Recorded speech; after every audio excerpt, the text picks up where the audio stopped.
안녕하세요. 돈방석TV의 방석 작가입니다. 한 주간 건강하셨죠? 저도 여러분 덕택으로 한 주간 건강하게 잘 보냈습니다. 오늘도 미래 리더십 78장을 가지고 여러분과 나누어 보겠습니다. 첫째 성경은 베드로전서 3장 9절 말씀으로 그러나 너희는 택하신 족속이요 왕같은 제사장들이요 거룩한 나라요 그의 소유가 된 백성이니 이는 너희를 어두운 데서 불러내어 그의 기이한 빛에 들어가신 이의 아름다운 덕을 선포하게 하려 하심이라 하셨습니다. 신앙은 아무나 가질 수 없는 것 같습니다.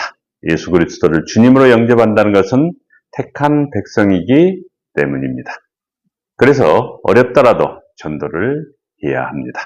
한 영혼은 천하보다 귀한 존재에게 우리 모두가 택하신 족속이 되어야 할 것입니다. 둘째, 명심보감은 강절소 선생이 말하기를 편안하고 한가롭게 살 때 상가 걱정할 것이 없다고 말하지 마라. 겨우 걱정할 것이 없다는 말을 하자마자 문득 걱정거리가 생길 것이다 라고 하였습니다. 매사 신중하고 조심하라는 말일 것입니다. 미리 걱정거리를 만들 필요는 없습니다. 그러나 인간이 완전체가 아님을 깨닫고 부족한 부분을 상시 채워간다면 인생에 큰 시련은 없을 것이라 확신합니다. 셋째, 리더에 대해는 위기 속에서 지도자의 행동과 언행에 대해 알아보겠습니다.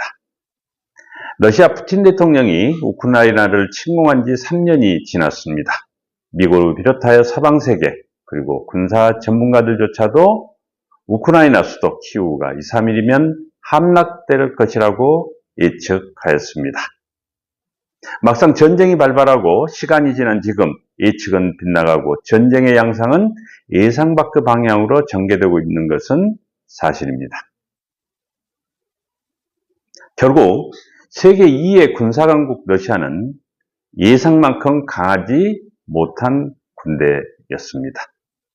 전쟁을 일으킨 러시아의 푸틴 대통령이 오판했던 것은 러시아군의 전투력을 매우 약하게 평가했고 빠르게 전쟁의 결과가 매듭되어질 것으로 생각했습니다. 그러나 우크라이나군은 러시아군이 침략하기 전부터 돈바스 지역을 중심으로 한 내전을 통해 얻은 실전 경험이 풍부했으며 또한 국민들은 자유평화주의 이념을 지키고자 오랜 혁명을 통해서 강한 저항 정신을 길러와 러시아 침공에 쉽게 물러서지 않은 것입니다. 또한 2014년 우크라이나 영토였던 흑해 부근의 크림반도를 침공할 때 나토의 무기력함과 유럽 연합 국가들의 단결되지 못한 모습 속에서 별 저항 없이 점령하여 이번에도 그럴 것이라 생각했는데 예상은 완전히 빗나가 유럽 국가 연합은 우크라이나 다음은 내 차례라는 위기의식을 느끼고 하나로 단단히 뭉치게 되었습니다. 이처럼 유럽의 분열을 예상했던 푸틴은 오히려 더욱 막강하고 단결된 유럽연합과 마주하게 된 것입니다. 여기에 참다운 지도자는 위기에서 빛난다고 했는데 젤렌스키 우크라이나 대통령의 리더십이 푸틴과는 비교할 수 없을 정도로 세계인들에게 감동을 주었습니다.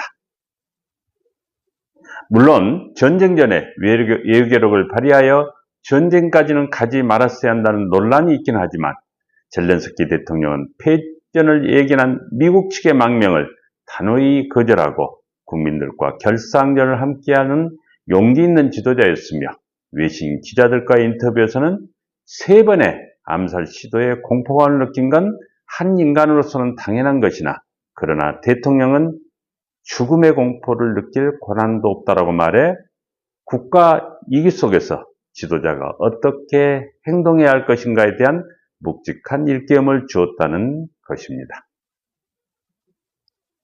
우크라이나는 이번 전쟁 위기를 반드시 극복할 것입니다.